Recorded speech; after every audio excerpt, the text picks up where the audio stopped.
10 English phrases for remembering, reminding, and forgetting. Number 1. I remember. There are a number of ways to use I remember. I remember plus ing form of the verb. I remember spending every summer at camp when I was a child. I remember plus person or thing. I remember him. We met at a conference last year. I remember that TV show. I used to watch it all the time. I remember plus that plus subject plus verb. I was going to make hamburgers, but then I remembered that she doesn't eat meat, so I made a salad instead.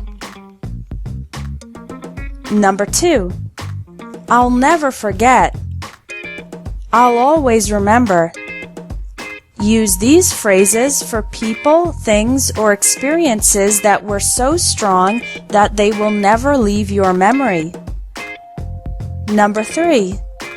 If I remember correctly, as far as I can recall. Use these phrases if you're not 100% certain that what you remember is correct and you want to communicate this small uncertainty. Number 4. I have a vague recollection of. Use this phrase when you remember something but not very well. For example, you remember the general experience a little bit, but not the details. Number 5. It's on the tip of my tongue. Use this phrase when you are trying to remember something, usually a word or a person's name, but you can't quite say it yet. This expression is often used to get a few more moments to remember the word or name you're trying to think of. Number 6. My mind went blank. Use this phrase to describe a moment when you couldn't remember or think of anything. It's common for people's minds to go blank during moments of pressure, like tests and presentations. Number 7. It doesn't ring a bell. Use this phrase when someone asks you if you've heard of something and you want to say that you don't know about it or don't remember it. For example, if your colleague says, "Do you know Michael Smith? He works in our London office," and you don't remember him or haven't heard of him, you could say, "No, the name doesn't ring a bell." Number 8.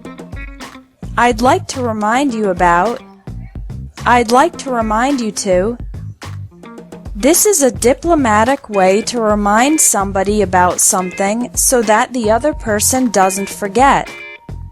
I'd like to remind you about is followed by a noun. For example, I'd like to remind you about your dentist appointment tomorrow. I'd like to remind you to is followed by a verb. For example, I'd like to remind you to send me the information by Friday. Number 9.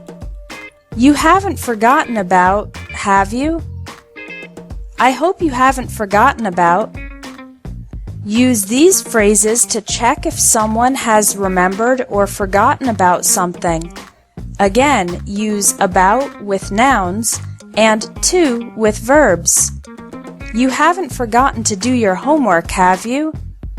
You haven't forgotten about the test, have you? I hope you haven't forgotten to pay the bill. I hope you haven't forgotten about our meeting this afternoon. Number 10. It completely slipped my mind. Use this phrase after you completely forgot to do something. You didn't remember or think of it at all. I hope you haven't forgotten to pay the bill. Oh no, it completely slipped my mind. I'll pay it first thing tomorrow morning.